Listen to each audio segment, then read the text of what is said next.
So, what is big data ethnography? It is exactly what it sounds. It's nothing but the application of immersive observational ethnographic techniques into the online world where a machine can now perform tasks similar to what an anthropologist might perform out in field, observing a group of people, trying to understand how the structural forces that make up who and what they are, their social political beliefs, their upbringing, their socioeconomic background, and so on and so forth, how those interact with the habits and rituals and the cultural forces that they sort of exhibit and inhabit. And then, of course, how that then translates into the economic forces, translating into what they spend or their propensity to spend, and how they justify the spend, and so on and so forth. That trifecta that makes up the ideal immersive ethnographic experience is what we've translated into the online world with Motive Base, where a machine functions as an AI anthropologist and understands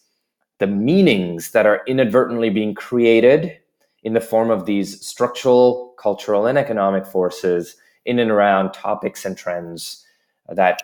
basically anything and everything that people talk about online. So it's really the application of immersive ethnographic techniques to big data, which comes in the form of consumer conversations all over the internet. Our focus in particular is on consumer conversations on platforms where people get to hide behind a pseudonym,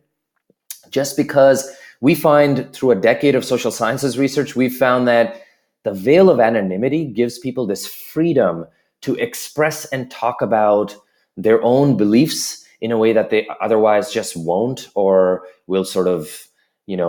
water down on platforms like Facebook or Instagram. And so most of our data comes from, as you already know, comes from forums and comment sections under blogs and news articles and product review sites and so on, places where people are open and platforms that enable sort of long form interaction where people can bare their souls, if you will, on anything and everything.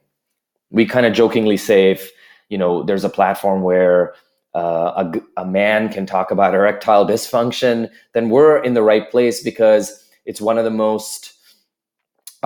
one of the most,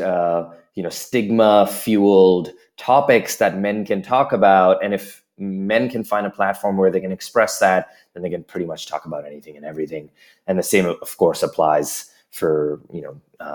for anybody and everybody across gender, socioeconomic class, and so on and so forth. And that's why we rely on these platforms where people get to hide behind these pseudonyms.